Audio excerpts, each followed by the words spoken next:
Bienvenidos a 360 grados, una visión global de la noticia, un espacio para debatir sobre todo lo que sucede en Colombia y en el mundo. Arrancamos hoy 360 con un nuevo caso sucedido en Colombia que llega ante la Comisión Interamericana de Derechos Humanos. El asesinato de Álvaro Gómez Hurtado, un crimen cometido en 1995 y que al parecer quedará impune. La familia de Álvaro Gómez afirma que su muerte y la de su conductor, José del Cristo Huertas, fue un crimen de Estado durante la presidencia de Ernesto Samper.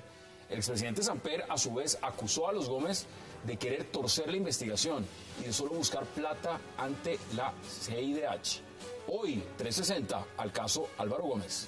Y también debatiremos sobre las declaraciones del presidente Juan Manuel Santos pidiendo paciencia para la elección del alcalde encargado de Bogotá de esa terna que envió Alianza Verde. El presidente Santos solo le falta reunirse con Antonio Navarro Wolf, uno de los ternados para ocupar el cargo que dejó Gustavo Petro tras su destitución.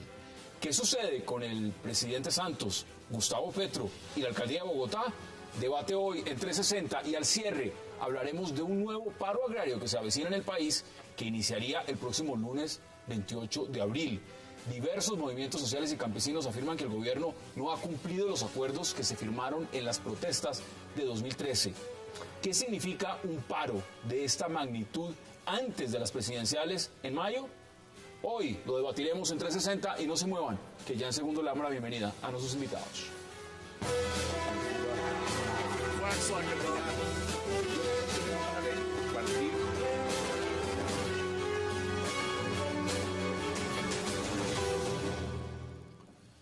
Y qué gusto dar la bienvenida hoy en 360 a Miguel Silva Moyano, a Jaime Eduardo Arango, a Lázaro Vivero y a Rafael Guaní. Muy buenas noches. Caballeros, qué placer. Buenas noches. El profesor Peckerman nos quitó unos minutos al aire, pero había que escucharlo. No, hay que hacer fuerza a la selección. Hay que hacerle fuerza a la selección. Es selección. Entonces, y no confundir a Peckerman con Juan Manuel Peckerman, porque no es Juan Manuel Peckerman, sino Juan Manuel Álvarez. Ah, eso es otro. Bueno, vamos de inmediato al tema de Álvaro Gómez, porque pues la noticia es lo siguiente. Esto ya se fue a la Comisión Interamericana de Derechos Humanos. En Colombia se van a cumplir 20 años, el próximo año serán 20 años de este asesinato, de él y de su chofer, que era su escolta también. ¿Cómo ve usted lo que está pasando con el caso Álvaro Gómez? Pues a mí me encanta que la familia del doctor Álvaro Gómez haya tomado esa decisión, porque normalmente se creía que en el país solamente utilizaban ese recurso la gente que defendía los derechos humanos, la gente de la izquierda, la gente que de una u otra manera se sentía lesionada.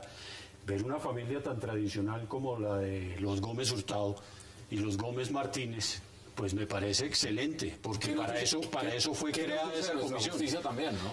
Y lógicamente esa falta de justicia en el país pues nos lleva a que personas como ellos recurran a esa instancia por la falta precisamente de que la justicia en Colombia no funciona como debe ser, no solo para los de la izquierda, sino para los de la derecha también. Rafael, ¿usted cómo lo ve? Es que los derechos humanos no son un elemento de la derecha o de la izquierda, sino son un elemento esencial de la democracia y del respeto a la dignidad humana. Me parece que aquí es un claro ejemplo de cómo se niega el acceso a la justicia con base en la Convención Americana a una familia víctima del asesinato de Álvaro Gómez. Pero adicionalmente me llama mucho la atención las declaraciones de Ernesto Samper. Samper sale a descalificar a la familia Gómez. Cuando la familia Gómez está ejerciendo su derecho que le concede la Constitución colombiana. Cuando lo que debería hacer Ernesto Samper es reclamar justicia, es exigirle a la Fiscalía que dé resultados, es que se aclare un crimen donde él ha sido señalado con parte de miembros de su gobierno de haber intervenido. Una persona con un señalamiento de esos debe ser el más interesado en que se aclare, no en descalificar a la familia y a las víctimas. Bueno, allá están los puntos importantes, lo ha puesto Rafael, es que la familia Gómez Hurtado dice, eso es un crimen de Estado. Esa es su teoría y eso es lo que ellos quieren probar. Ahora, ¿cómo ve usted lo que significa esto, Miguel? Yo coincido plenamente con lo que señala Rafael. En la medida en que esto no es un tema ni de conservadores, ni de liberales, ni de izquierda, ni de derecha, es un tema central en la democracia, pero además es un tema que toca directamente un gobierno. Se nos sigue pasando factura el nefasto gobierno de Ernesto Samper. Aún hoy seguimos sufriendo las consecuencias de estos temas que no se han solucionado. El tema de la justicia, pues aquí es un tema muy importante, pero lo más importante sería señalar cómo Ernesto Samper, en vez de jugar un papel activo en este proceso, en vez de acompañar a las víctimas, se pone a atacar aún más a las víctimas, a revictimizar, y en este proceso pues resulta fatal que un expresidente haga esto, sobre todo si se ha comprobado que de alguna manera hay participación indirecta de personas cercanas a su gobierno. Es muy complicado porque cuando se habla de crimen de Estado, pues uno podría decir, puede ser cualquier parte del gobierno. ¿No? Aquí los Gómez Hurtado señalan directamente y dicen, eso es Ernesto Samper, eso es Horacio Serpa, eso le corresponde es a las autoridades, a la rama judicial probarlo, es una acusación muy grave. El caso es que el tema no avanza. Como no avanza, pues toca irse a la Comisión Interamericana de Derechos Humanos. Ahora, Ernesto Samper, ¿qué está diciendo? Claramente, quieren torcer el proceso. Aquí hay testigos falsos y aquí lo que hay es un montaje. ¿Cómo viste lo que está pasando acá? Y no solo dice eso, sino que quieren torcer el proceso para ganar dinero. Ya ese tema... Una indemnización. Sí. Ese tema de la descalificación de las víctimas, pues ya lo tocaron acá. A mí me llama mucho la atención un aspecto. A Álvaro Gómez posiblemente lo asesinan por decir que quería tumbar el régimen. Ese régimen que Álvaro Gómez quería tumbar es el régimen que está hoy en el poder. No el que está, no ese gobierno, es decir, ¿eso no era un golpe de Estado? No, eso no era un golpe de Estado. Tumbar el régimen es otra cosa. Lo que yo quiero anotar y quiero que los televidentes lo tengan muy en cuenta, el régimen que Álvaro Gómez dijo que había que tumbar es exactamente el mismo régimen que está hoy en el gobierno y que le niega las garantías de acceso a justicia, a investigación y a debido proceso a esa familia. A esa y a todas, diría yo, porque es que no está funcionando la justicia como debe ser. Y cuando yo hablaba de izquierda y de derecha, hago alusiones a que cuando la izquierda siempre ha utilizado ese sistema, se le viene el mundo encima, ¿sí? Y los tildan de guerrilleros, no es de guerrilleros, es simplemente que quieren defender en otra instancia esa violación a sus derechos. Es una instancia ya incorporada en el ordenamiento jurídico. Pero que lo haga alguien de derecha, pues eso es lo que a mí me llama la atención y lo aplaudo. Pero a ver, ¿sí? Porque todos... Aquí Jaime Eduardo ha dicho algo muy interesante. Dice, ese régimen es el actual régimen. Total. Es el mismo modelo. Es el mismo modelo. Ahora, son los mismos que han gobernado el país. Pero hay que ser pragmáticos también frente a eso. El gobierno de Ernesto Samper, usted utilizó la palabra nefasto. Es decir, que está el proceso 8000. Carteles de la droga financiando campaña presidencial. Siguen. No solo eso, las peores tomas guerrilleras, no se nos olviden los secuestros masivos de policías y militares, tampoco se nos olvide el avance que tuvo los paramilitares en Córdoba y en Urabá. Estos son cosas que debemos específicamente del gobierno de Ernesto Samper. Aquí cuando se habla de régimen, y quiero entender a Jaime Arango cuando lo señala, es que seguimos manteniendo las mismas bases de las relaciones de poder vinculadas a la criminalidad, al robo del Estado, a la corrupción, al ejercicio arbitrario del poder, a la llamada mermelada, a combinar la política con la delincuencia y la delincuencia con la política. En eso Colombia no ha cambiado durante estos 20 años. Y una pregunta a los televidentes: ¿quién es la mano derecha hoy del presidente Santos, de Juan Manuel Santos en el Partido Liberal? ¿Quién es? Bueno. Ernesto Samper. Bueno, pero la pregunta entonces es, aquí están tratando de vincular también, por lo que dice el expresidente Ernesto Samper, a Horacio Serpa. Horacio Serpa acaba de entrar al Senado, es un senador electo, es un hombre además que fue gobernador de Santander, es un hombre que tiene un reconocimiento y una vida política muy amplia. Es decir, no es solamente Ernesto Samper dentro del Partido Liberal, aquí podríamos decir que Horacio Serpa también es una ficha clave y los liberales han sido una ficha clave dentro de la unidad nacional. ¿Eso qué repercusiones tiene desde su punto de vista? Ninguna.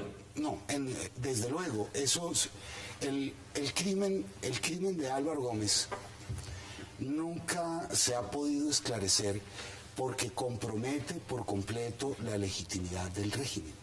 Es que los mismos que, como sea que lo hayan hecho, planearon el asesinato de Álvaro Gómez, son los mismos que están ahora en el poder. ¿En este momento usted cree que ese crimen va a quedar impune? Probablemente sí. Como muchos otros. Sí, como muchos, por supuesto. Y siempre ha sido el régimen. Pero lo que se cuestiona aquí a Ernesto Samper y a Horacio Serpa es que no jueguen un papel activo en el esclarecimiento de los hechos.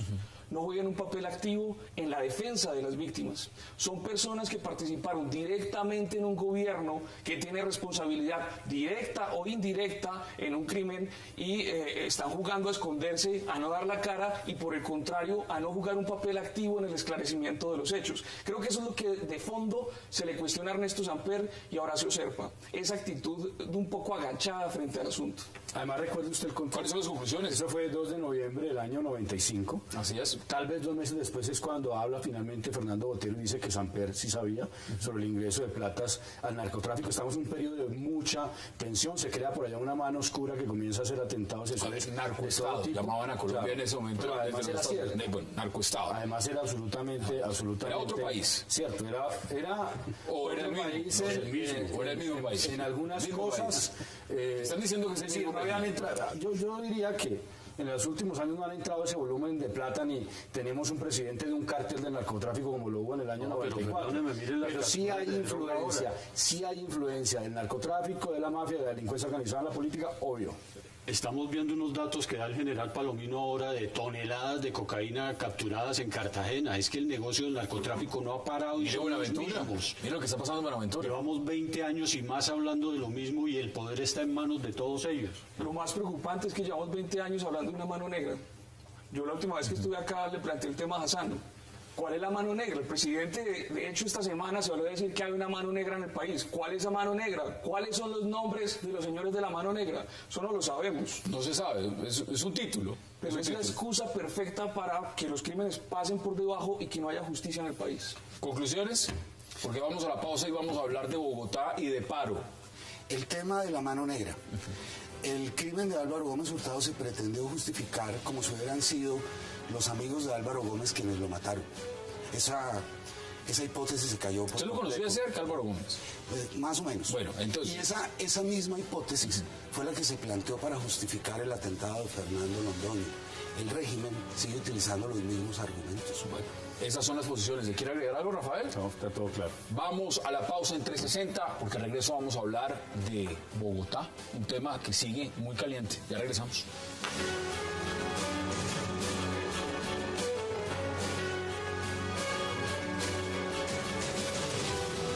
Pero no quiere decir eso que voy a prolongar esto indefinidamente. Lo que pasa es que no tampoco me va a precipitar por la presión de algunos que no sé por qué están presionando para que esto se dé a la mayor brevedad posible. Hay que tomarse el tiempo necesario para hacer las cosas bien. He venido entrevistando a los miembros de la terna, ya me entrevisté con el doctor Jaramillo, me entrevisté con la doctora Maldonado, me falta el tercero. Cuando termine estas entrevistas, pues tomaremos la decisión pertinente, pero no sé cuál es el afán.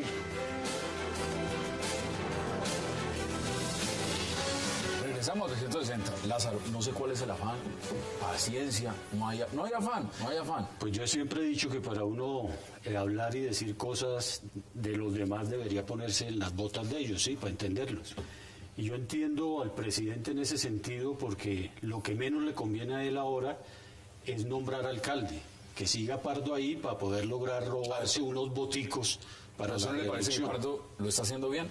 Pues Pardo está aprovechando de muchas circunstancias que se crearon en el gobierno de Petro y está saliendo a inaugurar. Hoy lo vimos en pleno aguacero montado en un helicóptero recorriendo Bogotá para decir por dónde está la vía cerrada o no. O sea, tratando de captar precisamente a la opinión para lograr unos boticos para la reelección, Señores, pero no le va a funcionar. Mire, el doctor Pardo, yo tengo aprecio por el doctor Pardo. 3 decisiones las aplaudí públicamente, pero las 3 decisiones se echaron para atrás. Primera, el tema de los grafitis, que es, pongamos orden en la ciudad para que haya grafitis, pero en orden. Se echó para atrás, salió a regañar a la policía. Luego el tema de las medidas sobre vivienda, agua, venta de agua en bloque, una reunión con la señora Maldonado, que aspira a la alcaldía ahora en la terna, y entonces la señora salió a dar las nuevas declaraciones de que el tema quedaba en veremos. Y 3, el tema de la policía. El Ministerio de Defensa salió a decir que eran 300 nuevos policías que le entregaban a Bogotá, y resulta que no eran nuevos policías, ya estaban adscritos a la Policía Metropolitana, sino que se iban a dedicar a cuidar Transmilenio. A punta de mentiras es muy difícil solucionar los problemas de Bogotá. El presidente dice, ¿de cuál afán? Pues el afán de cumplir la ley. Más allá de la conveniencia, Santos tiene que cumplir la ley. Y el grave problema que tiene Colombia, que ha tenido Colombia, que sigue teniendo Colombia, es que aquí no se cumple la ley. Pero el presidente está diciendo, no hay afán, paciencia. Sí tengo hay que, afán, tengo que sí hay entrevistar al señor Antonio Navarro primero para sentarme con él y saber si ese señor dilatando. La ley es clara. ¿Cuál es el espíritu de la ley? Hay una terna. ¿Por qué? Porque tiene que respetar la voluntad popular del partido que eligió, en este caso del Movimiento Ciudadano que eligió, y rápidamente fijar la fecha de elecciones. El presidente Santos le saca el cuerpo y ahí sí comparto con Petro por un pecueco cálculo electoral. ¿Usted está de acuerdo con Como dijo Petro, un pecueco cálculo electoral? ¿Qué dice usted? Yo tengo dos observaciones, una coyuntural, una estructural. Coyuntural, es impresionante el tiempo que tarda el presidente en tomar una buena decisión. Es lo que nos está diciendo. Me estoy demorando en tomar una buena decisión. No soy capaz de tomar una buena decisión en corto tiempo. Es un presidente de la República que debe tomar decisiones. Pero el segundo elemento es un elemento más estructural. Estamos sufriendo las consecuencias de que a Bogotá la hayan convertido en un botín político. No solo el presidente Santos, también el alcalde Petro lo hizo, y también lo hizo Samuel Moreno, y lo han hecho muchos. Y esto lo hemos permitido los bogotanos. Hemos votado por candidatos que utilizan la alcaldía como trampolín político, como aspiración personal, pero no hay un sentido real de compromiso con la ciudad. ¿Usted está más de acuerdo con lo que está diciendo Lázaro? Es decir, en este momento conviene tener el control de Bogotá mientras las elecciones presidenciales. Presidente sí, a la ciudad no. A la ciudad le conviene tener un alcalde que respalde el plan de desarrollo que se aprobó, que nos guste o no, democráticamente se construyó. ¿No lo está haciendo Rafael Pardo? No lo está haciendo, por varias razones. La primera es que él es un funcionario puesto por el presidente.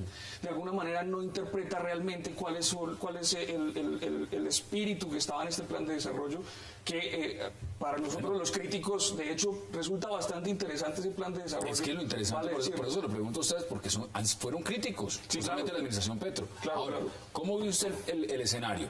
Hay que tener paciencia, no hay afán. Primero hay que entrevistar a la gente antes de decirle, mire, usted es el candidato ideal. O eso hay unos plazos, como dice Rafael Guarín, y los plazos hay que cumplirlos. Aquí se está dilatando.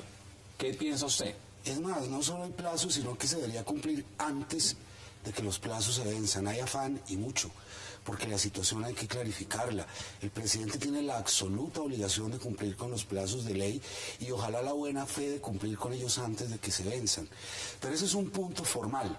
Realmente lo que es interesante es que Juan Manuel Santos haya creído que puede hacer una explotación electoral de la salida de Petro. ¿No la va a hacer? No le va a resultar, que es otra cosa. Es decir, que la está intentando es una cosa, que le vaya a resultar es otra. Bueno, y si acá hay una variante ahí. A ver, ¿cuál es esa variante? Es que esté dando tiempo en un convenio por debajo de la mesa para que el Consejo de Estado tome una decisión de las medidas cautelares. Bueno, por eso lo estoy diciendo. Entonces, eso viene el lunes. El lunes el Consejo de Estado se está pronunciando y sabemos o no si Gustavo Petro vuelve. Y entonces la pregunta es la revocatoria. ¿Qué pasa con la revocatoria? Bueno, la plática ya está. El ministro de Hacienda dijo que eso ya está listo. Que ahí sería una posición muy responsable, porque a Bogotá no la podemos condenar a que cada rato se le cambie de alcalde y después venga la medida cautelar y otra vez entre Petro. Pero usted planteémoslo de esta forma. Usted dice, el presidente está haciendo un cálculo electoral en Bogotá. Sí. Si ese cálculo electoral es para favorecer a Gustavo Petro el lunes, que se dicten medidas cautelares por parte del Consejo de Estado y Gustavo Petro vuelva a la alcaldía, ¿le parece que está bien? No, es que me parece bien, y además otra cosa, el presidente puede estar pensando que lo que hizo no estuvo bien y está jugando a que la medida cautelar llegue y no hacerle más daño a Bogotá. Una pregunta, ¿usted cree realmente que Santos puede llegar a tener un ataque de conciencia para decir que arrepentimiento? Es un pecueco cálculo electoral, no tiene que jugar a la gente, como decía Álvaro Gómez. Tiene razón, y es que Bogotá no puede seguir al vaivén de las olas. Si este año va a tener 4 alcaldes, pues más los encargados, pero el reclamo es, y de ahí miremos hacia la ley, secretarios de despacho. Cumpla la ley. Eso es todo. ¿Sabe qué? Cumpla la ley. Aquí estuvo, y esto es un Twitter del 4 de abril, me lo envió Alejandra Barrios de la MOE, y dice, en 48 horas se puede definir el tema de Bogotá, en 48 horas se puede decidir con la terna y nombrar alcalde. Vamos en abril. 16 y aquí no ha pasado absolutamente nada. La incertidumbre jurídica. Es decir, aquí lo que está demostrando es un despelote institucional. Pues, pero me perdona la expresión, pero es un despelote institucional el que hay frente a la sanción disciplinaria hoy en Colombia. No solo el caso de Gustavo Petro, todos los que pueden venir para atrás con este caso y lo que este caso representa. Tenemos unas instituciones profundamente débiles y además tenemos un presidente que juega en el margen que le da esa debilidad institucional. Pues es que la rentabilidad electoral que Santos pensó que podía sacar de Bogotá, ya no la sacó porque el público no está relacionando la imagen del presidente como el organizador que le puso orden al despelote que dejó Petro, sino como una persona que aumentó el grado de confusión que dejó Petro. A ver, pero si lo está diciendo, Rafael está diciendo algo, dice, hay 3 medidas y las 3 medidas se echan para atrás. El anuncio con bombos y platillos y propaganda y toda la cosa, al día siguiente del atentado con bombas aquí en los cerros de Bogotá, hecho por las FARC, de que iban a sacar el ejército a Bogotá. Ayer pasé por la calle 13, hacía tiempo no pasaba por la calle 13 con Avenida Caracas, ni un soldado. Bueno, hoy todo es simulación, por supuesto, bueno, voy a aparecer ya lo que no va es más, simulación, es la máquina tapahuecos como que no va más. Todo es propaganda hoy, mañana. y todo Pero es mire mucho que el más despelote no lo dejó Petro y en eso no estoy de acuerdo con usted. El despelote lo dejó el procurador al cometer semejante sanción a Petro. A ver. Ustedes hablan de un cálculo electoral, ¿no es cierto? ¿Quién ganó en Bogotá en estas elecciones pasadas a Congreso? ¿Qué movimiento político? ¿Ganó la Unidad Nacional? ¿Ganó la izquierda con el Polo? No, ganó el Centro Democrático. Bueno, entonces, yo digo que ganó, ¿y quién ganó? Y es triste, ganó la abstención. En Bogotá ganó la abstención. Y se descuidan y va a ganar el voto en blanco. ¿A las presidenciales? Claro. No es una apuesta muy arriesgada, Rafael, apostarle a sacar votos en Bogotá a las presidenciales, teniendo el antecedente de que Más que usted tiene un presidente desesperado, Hassan. Un presidente que tiene 70% de rechazo a la reelección en la encuesta de Datos y Conceptos. Un presidente que en la encuesta de Atesco de hace unos días cayó 10 puntos. Un presidente que en la encuesta lo rajan en absolutamente todo el sector de relaciones internacionales por los temas de Venezuela. Un presidente que cuando pasa el tablero hoy los ciudadanos lo rajan y por tanto no va a ser reelecto. Es un presidente que hace lo que puede y se coge donde puede. Usted dice, no va a ser reelecto. Vean las encuestas, malas, buenas, sigue punteando. En primera vuelta sigue punteando. La mermelada sigue está ahí. ganando. En primera vuelta. Ganando. El problema en Bogotá es que la gente está tan cansada de estos últimos 10 años, 14 años, que se ha perdido de alguna manera el rumbo que traía. Vea, yo vengo de Medellín, que viene a hacer el Foro Urbano Mundial. No, usted viene de otra ciudad, usted viene de otra ciudad, usted viene de otro mundo, de otro planeta. Yo vivo en las dos, vivo en Colombia. Administrativamente usted está en otro planeta, Medellín y Bogotá. Y preguntarle a un paisa que cuál es la mejor ciudad, pues Medellín. No soy paisa, admiro profundamente a los paisas, pero pues me adoptaron muy queridos. Lo que quiero señalar es que es una ciudad que se proyecta, de alguna manera, con problemas, con lo que tenga, es una ciudad que se proyecta claramente. Hoy que vemos en Bogotá una ambigüedad, y esa ambigüedad no es culpa ni de Petro ni de Samuel Moreno, sino es culpa de los bogotanos, que no hemos sabido encontrar un rumbo para la ciudad o devolverle ese rumbo. Lo importante es que a uno lo adopten las paisas. Las paisas. Vamos a la pausa en 360 y ya continuamos debatiendo sobre Bogotá y por supuesto sobre algo que viene después, que es un paro, el 28 de abril. Ya regresamos.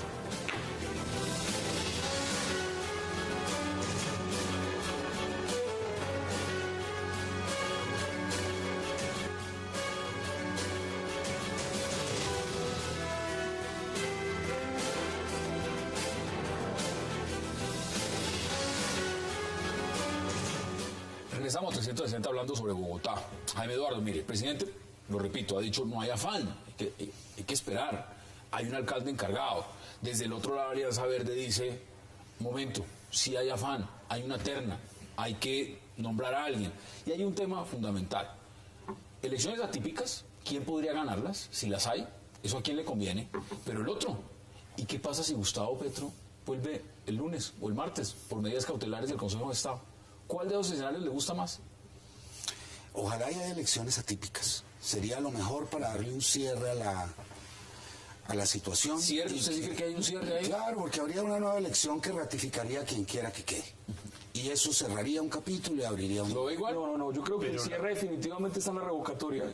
La única manera como se cierra esto es con la revocatoria. Que la gane Petro o que la pierda Petro, pero si es la única forma que se cierra. Esa revocatoria pudo haber sido el año pasado. Sí, claro, pero pues, si me preguntan cuál es el escenario que yo prefiero para que esto se cierre y para que todos tengamos medianamente certeza de quién gobierna Bogotá, que haya una revocatoria claramente y se revalide o no la legitimidad del alcalde. Ahora, si hay elecciones atípicas, lo que más me preocupa a mí es que vuelve a ganar la abstención por una parte, pero por otra parte vuelve a ganar un alcalde con baja legitimidad, con menos de un 30%. Paciencia, que por eso no hay afán, están mirando los candidatos y están mirando exactamente eso cómo va. Ahora, yo le pregunto, ¿usted cree que Gustavo Petro, eso es algo que se sabe el lunes, ¿no? Si hay medidas cautelares por parte del Consejo de Estado. Si vuelve, vamos a hacer futurología, hagamos de cuenta que suceden las medidas cautelares. Vuelve Petro, ¿en qué quedamos en Bogotá? Con este vaivén. Lo mejor sería que volviera Petro, porque en la opinión pública está que se cometió un abuso contra Petro por la determinación del señor procurador. Lo mejor sería que volviera Petro, además porque fue elegido electoralmente por un 700.000 ciudadanos colombianos. 15% del censo. Bueno, no importa, pero ganó. 32%. Pero no del censo, sino de los votantes. No, 15% del censo. Eso es una Eso, cosa pero es pequeñísima. que eso Si de no nos frente a abstención, la abstención no tendríamos ni siquiera presidente. No, claro. Y no de ahora, sino de tiempo atrás. Dejen cumplir a Petro con su mandato. Pero en este momento Petro no está. Ahora, eso estamos haciendo futurología. Lo que pasa es que hay una sentencia Mire, que... dos cosas, yo vuelvo a insistir. El problema de Colombia es la aplicación de la ley, el Estado de Derecho. Que se cumpla la ley, que se den todas las garantías, que se aplique el Estado de Derecho. Si la desgracia por Bogotá es que hay medidas cautelares porque en derecho hay que concederlas, pues habrá que respetarlas. Muy grave para Bogotá porque tendremos... O sea, ustedes esas medidas cautelares sí las respetan. Por supuesto. Es así hay que respetar el Estado de son Derecho. internas. Es que hay que respetar el Estado de Derecho. Y el presidente es que el tema de la lo dijo. Comisión Interamericana es otra discusión. Pero bueno, no nos desviemos. Segundo, si, pero es que ese tema es queda importante. firme finalmente el tema y tenemos elecciones, yo creo que hay que pensar, y los bogotanos tenemos que hacer el ejercicio. Bogotá requiere un liderazgo de transición, de tranquilidad, que no esté pensando en lo que decía aquí Miguel, en el sentido de que buscan es una plataforma para hacer negocios o para construir su carrera política. Necesitamos un liderazgo tranquilo, sereno, que conozca la ciudad. No necesitamos, y lo digo con toda claridad, un Petro de derecha, es decir, un locato como Pacho Santos que viene a hacer las mismas locuras de Petro. Necesitamos a alguien de tranquilidad, de serenidad, que conozca la ciudad. yo creo que ahí sí tengo diferencia con Rafael y no necesitamos un liderazgo tranquilo. En Bogotá se necesita, por el contrario, un liderazgo activo porque los problemas son gravísimos. Miguel, los problemas son gravísimos. Tranquilo no es inactivo. Digo, es una persona que se concentre en Bogotá, no esté pensando en ser presidente, no esté pensando en sus Ahí ya le salió Alex Bernot a Pacho Santos. ¿Quién es Alex Bernot? Nadie sabe quién es Alex Bernot. ¿Y qué sacamos nosotros conociendo a los No, lo otros? que digo es que Sabemos tenemos que no para dan descalificar garantía las ni siquiera calidades del señor honestidad Bernot, se dan. no para descalificar las calidades de Bernot, sino que Señores, no lo conocen, no hay suficiente tiempo para que mientras lo esto conozcan. pasa en Bogotá, les voy a cambiar de tema, porque también hay un tema importante, y es que veamos exactamente un paro agrario para el 28 de abril. Y para eso, pues, entremos de una vez en contacto con Óscar Gutiérrez. Óscar, gracias por aceptar la invitación. Óscar, creo que vamos a hacer contacto con usted. Óscar Gutiérrez, ¿está usted en línea? Sí, ¿cómo está? Mucho gusto. Bueno, pues un placer que usted nos acompañe. Cuéntenos exactamente desde Dignidad Cafetera, porque usted representa uno de los sectores más importantes en este país del tema del agro. El 28 de abril, ¿qué tienen ustedes planeado? A ver, realmente lo que ha sucedido es que en el día de ayer hicimos una reunión de dignidad agropecuaria. Dimos una mirada muy minuciosa, muy cuidadosa de los cumplimientos y los incumplimientos del gobierno nacional a los acuerdos que realizara el mismo gobierno nacional con las diferentes dignidades en los paros que se realizaron durante el año pasado. Y después de hacer esta mirada minuciosa, llegamos a la conclusión de que pesan mucho más los incumplimientos del gobierno nacional que lo que ha cumplido, y por lo tanto tomamos la decisión de ratificar la decisión, valga la redundancia, de hacer o realizar un paro el próximo 28 de abril. Óscar, el presidente ha sido claro, y varios sectores, en decir que esto es un tema político, que ellos sí han cumplido con los acuerdos del pacto agrario, con el tema especialmente con los cafeteros, y que usted lo que está buscando con otros es simplemente buscar unos réditos electorales, frenar o de alguna forma influir en estas elecciones presidenciales de primera vuelta que vienen en mayo. ¿Qué dice usted al respecto? No, de ninguna manera. Dignidad Cafetera es una organización que tiene ya más de 2 años. La lucha que hemos hecho alrededor de los problemas del café es una lucha antiquísima. Lo que tiene que ver con el resto de dignidades también es mucho más de los últimos 2 años. La primera movilización importante de Fronteras se hizo prácticamente en los días en que se posicionaba el presidente Santos.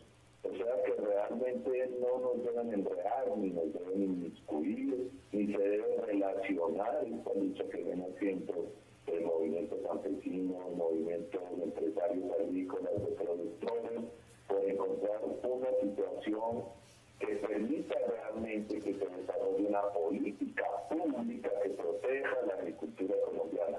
Entonces, como lo he dicho en estos días, por favor a nosotros no nos enreden con la reelección presidencial, que nada tenemos que ver. A ver, Oscar, le voy a pedir que quede con nosotros unos minutos. Quiero que los invitados en la mesa puedan participar de este debate. Jaime Eduardo, ¿esto es político o esto es un incumplimiento? Porque son dos cosas muy distintas. ¿Usted cómo lo ve? Es un incumplimiento político. Es que el presidente Santos se ha dedicado a discutir los problemas del campo con el terrorismo, en lugar de discutirlos con los campesinos, en lugar de discutirlos con las diferentes dignidades. Y le ha dedicado un montón de retórica y un montón de espacio a eso, a una narrativa sobre el agro, que fuera de eso es metafísica, que está en la cabeza y en las fantasías de las FARC y que no existe y que no es el problema. ¿Dónde está el argumento del presidente donde dice, mire, son 4 billones de pesos que están puestos, comprometidos para este sector? Porque eso está diciendo, aquí no hay justificación, dice el gobierno, alguna. Esto es político. ¿Qué dice usted al respecto? Es profundamente político en parte, primero porque como acabamos de escuchar, tiene una agenda clara contra la reelección. A mí no me gusta la reelección, pero ha quedado claro que el paro tiene un efecto político que es buscar ir en contra de la reelección. A mí no me gusta que la política se haga de una manera, digamos, a través de vías de hecho. Esto sería mejor tramitarlo de otra manera. Habría sido muy interesante tener a Dignidad Cafetera, a Dignidad Papera en el Congreso de la República, en diferentes espacios, pero no se ha logrado. Aquí está Oscar. Oscar, ¿ustedes van a utilizar vías de hecho? ¿Cómo va a ser la protesta o qué tipo de movilización o de paro están ustedes promoviendo el día 28?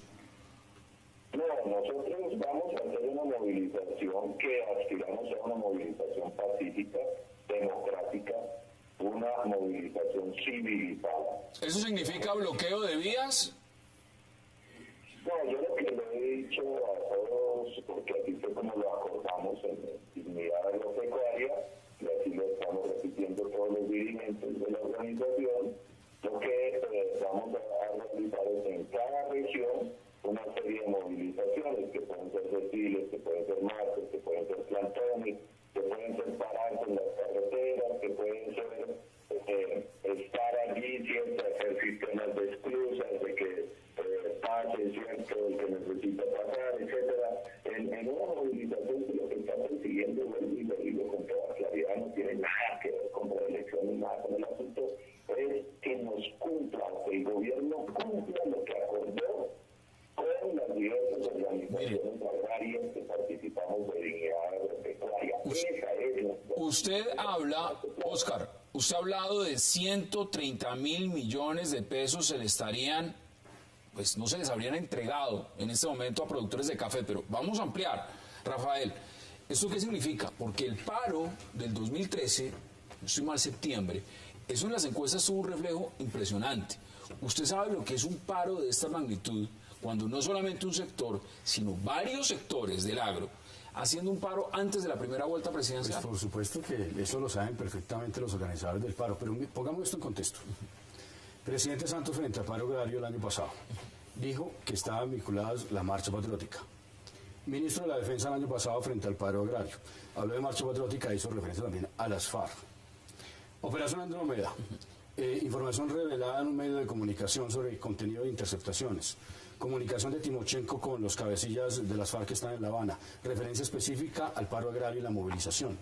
¿Por qué razón? No porque todos los campesinos que participan sean de las FARC, absurdo, ridículo, estúpido, sino porque tienen la capacidad a través del PS3, del Partido Comunista Clandestino de Colombia, de insertarse en determinadas organizaciones, y porque la guerra irregular, y esto es lo que hay que entender, es la combinación de acción política como esta con acción violenta. Al señor Santos lo están apretando en una sola estrategia, con el paro que se acaba de mencionar, y dos, con bombas, como la de la Panamericana hace 2 días, como lo que se filtró hoy sobre Popayán, en el Cauca, o como la de hace 10 días en los cerros de Bogotá. Esa es una estrategia sobre la cual hay suficiente información proveniente del propio presidente y del ministro de la Defensa. Usted tiene información del 4 de mayo y producción me dice 5 de mayo, que tiene que ver es totalmente con son dos paros. Dos movilización paros, también social. Dos grupos distintos. Campesinos. Bueno, ¿esto qué implicaciones tiene? Pero ahí voy, lamentablemente que Rafael Guarín no conozca a Alex Bernot, porque ahora recuerdo, en el paro pasado, Alex Bernot dijo... Está en campaña. Estoy en campaña, sí. Alex Bernot dijo que el paro quita y pone presidente. Y por eso precisamente... Oscar, ya le doy la palabra. Y por eso precisamente hay que tener mucho cuidado en eso. O sea, este factor... Eso que tú hablabas ahora del abstencionismo y de lo mamado que está todo el pueblo colombiano con relación a todos los mismos personajes, es lo que abre posibilidades con el nombre, por ejemplo, de Alex Bernot, que tú decías, no, nadie lo conoce. No, nadie lo conoce, no, sí lo conoce. Bueno, usted ya lo ha nombrado 4 veces y así no lo conocía. ¿Cómo es que se llama? Se llama Alex Bernot. Ya van 6. Y si se lanza a la alcaldía, lo invito a que esté en la campaña porque necesitamos gente que... Tengo que ir a una pausa, pero quiero también, al volver de la pausa, que Oscar pueda intervenir porque quiere también participar de la discusión. Pero en términos generales, el paro quita y pone presidente en la próxima. Bueno, vamos a la pausa en 360 y ya regresamos.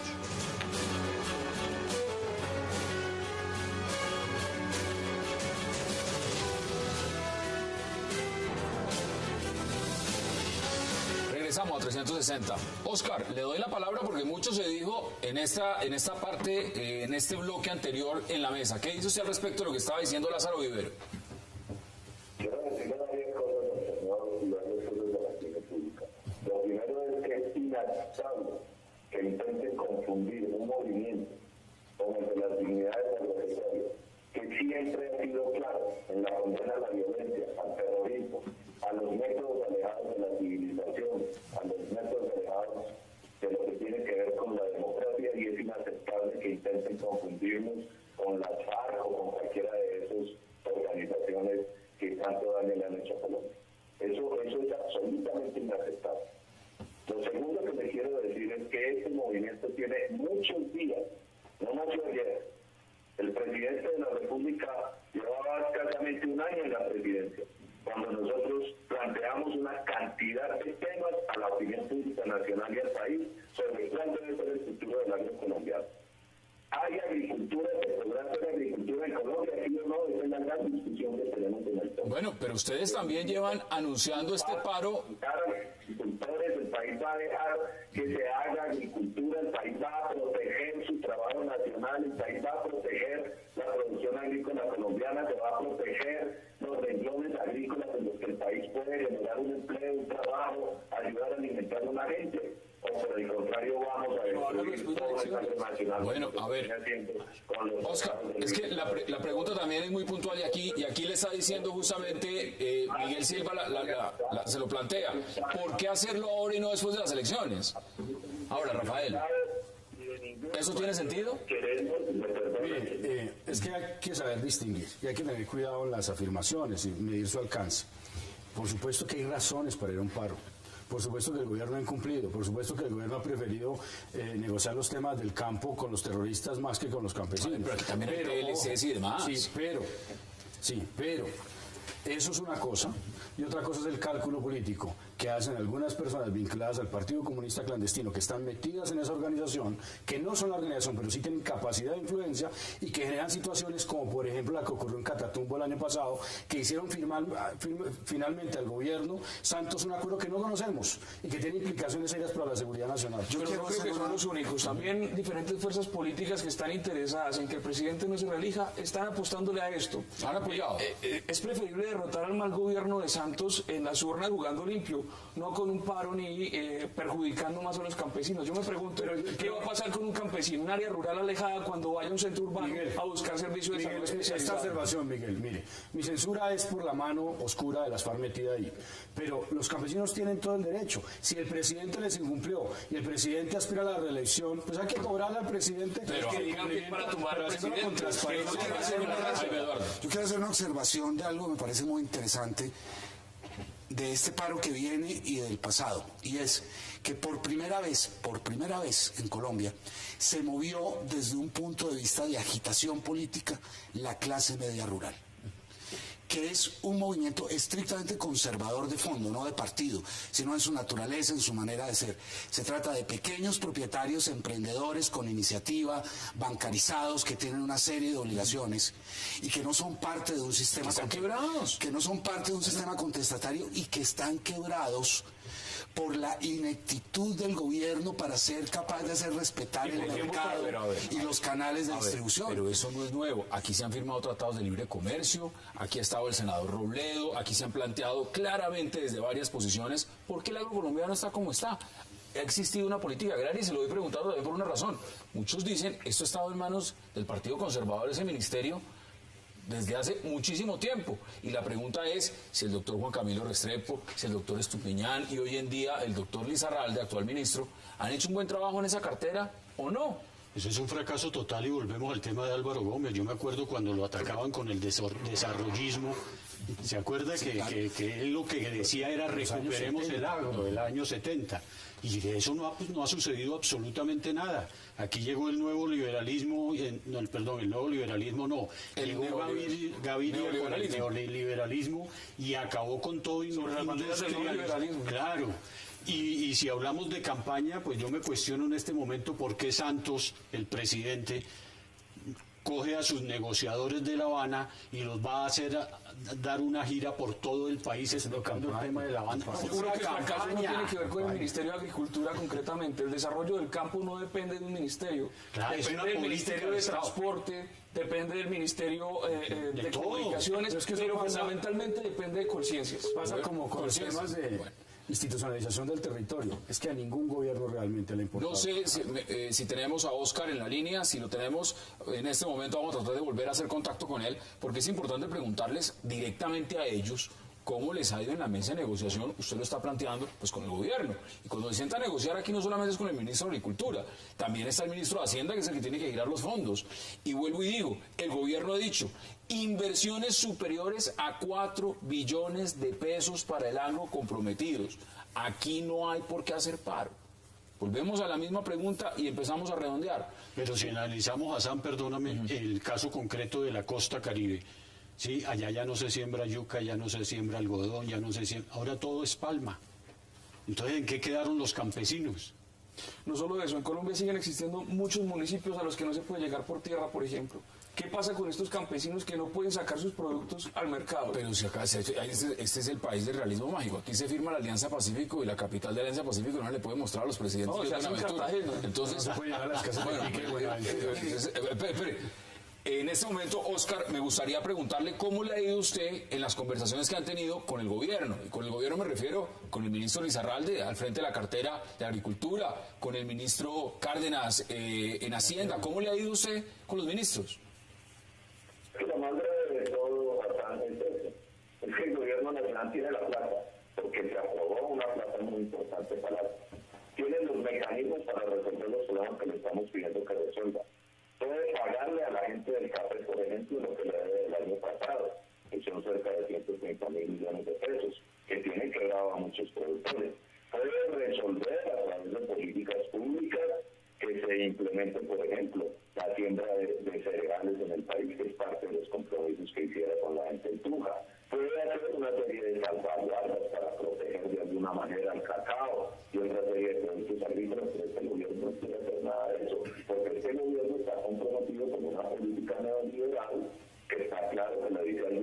panelistas que han implementado una serie de tratados de libre comercio, y entonces el gobierno nacional ya ni siquiera quiere atender los problemas mínimos, elementales de coyuntura, para no hablar de los problemas estructurales que tiene el agro colombiano. Esa es una realidad que está allí. Hemos dicho en mil maneras al gobierno nacional, hemos dicho al ministro Cárdenas, se ha dicho a Lizarralde, se le dijo a Estupiñán, se habló también con Juan Camilo, se ha precisado el tema con funcionarios del Estado de todos los niveles, y nada de eso se quiere resolver. Si el presidente Santos es serio y si el gobierno es serio y cambia la actitud, nosotros no tenemos ningún problema en que tomaras una serie de decisiones pueda pararse. Bueno, queríamos...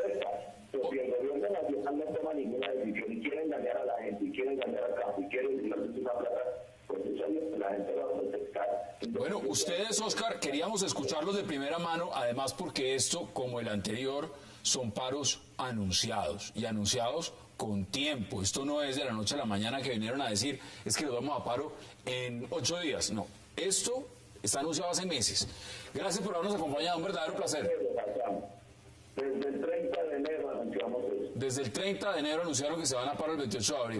O sea, febrero, marzo, abril. 3 meses. 3 meses y el gobierno no ha sido capaz de resolver el tema. Eso es lo que está pasando. Conclusiones, Jaime Eduardo.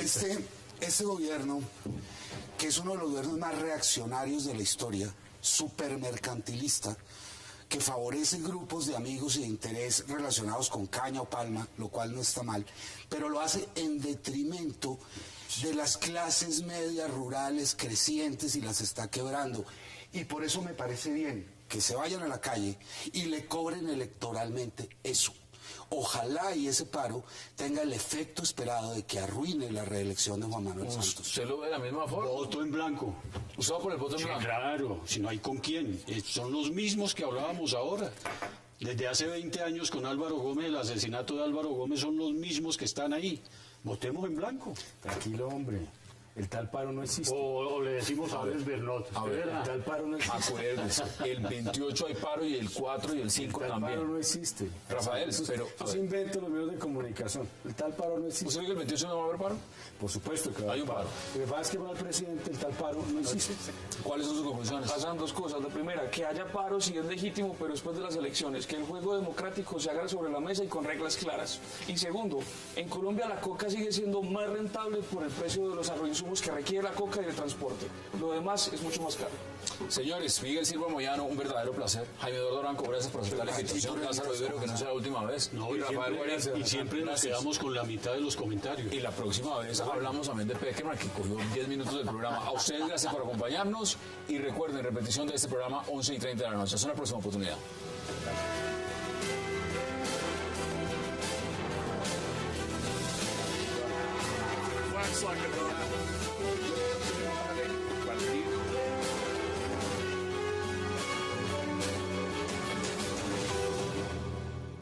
También.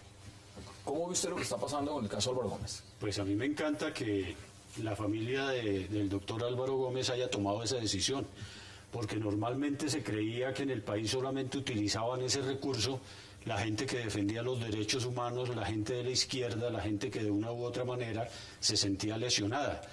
Ver una familia tan tradicional como la de los Gómez Hurtado y los Gómez Martínez, pues me parece excelente, porque para eso fue creada esa comisión. Justicia también, ¿no? Y lógicamente esa falta de justicia en el país pues nos lleva a que personas como ellos recurran a esa instancia por la falta precisamente de que la justicia en Colombia no funciona como debe ser, no solo para los de la izquierda, sino para los de la derecha también. Rafael, ¿usted cómo lo ve? Es que los derechos humanos no son un elemento de la derecha o de la izquierda, sino son un elemento esencial de la democracia y del respeto a la dignidad humana.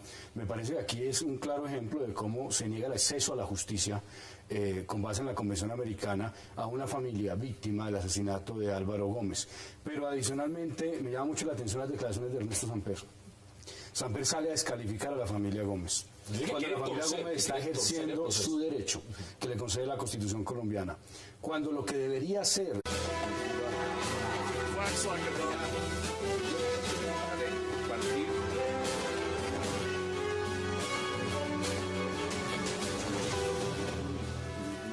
Bienvenidos a 360 grados, una visión global de la noticia, un espacio para debatir sobre todo lo que sucede en Colombia y en el mundo. Arrancamos hoy 360 con un nuevo caso sucedido en Colombia que llega ante la Comisión Interamericana de Derechos Humanos. El asesinato de Álvaro Gómez Hurtado, un crimen cometido en 1995 y que al parecer quedará impune. La familia de Álvaro Gómez afirma que su muerte y la de su conductor, José del Cristo Huertas, fue un crimen de Estado durante la presidencia de Ernesto Samper. El expresidente Samper, a su vez, acusó a los Gómez de querer torcer la investigación y de solo buscar plata ante la CIDH. Hoy, 360, al caso Álvaro Gómez. Y también debatiremos sobre las declaraciones del presidente Juan Manuel Santos pidiendo paciencia para la elección del alcalde encargado de Bogotá de esa terna que envió Alianza Verde. El presidente Santos solo le falta reunirse con Antonio Navarro Wolf, uno de los ternados para ocupar el cargo que dejó Gustavo Petro tras su destitución. ¿Qué sucede con el presidente Santos, Gustavo Petro y la alcaldía de Bogotá? Debate hoy en 360 y al cierre hablaremos de un nuevo paro agrario que se avecina en el país que iniciaría el próximo lunes 28 de abril. Diversos movimientos sociales y campesinos afirman que el gobierno no ha cumplido los acuerdos que se firmaron en las protestas de 2013. ¿Qué significa un paro de esta magnitud antes de las presidenciales en mayo? Hoy lo debatiremos en 360 y no se muevan, que ya en segundo le damos la bienvenida a nuestros invitados.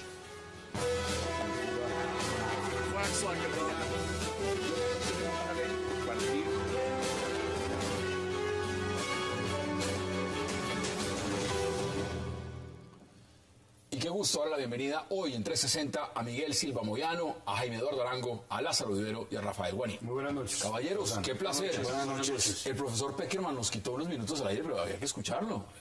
No, hay que hacer fuerza a la selección. Hay que hacerle fuerza a la selección. Es selección. Entonces, y no confundir a Peckerman con Juan Manuel Peckerman, porque no es Juan Manuel Peckerman, sino Juan Manuel Álvarez. Ah, eso es otro. Bueno, vamos de inmediato al tema de Álvaro Gómez, porque pues la noticia es lo siguiente.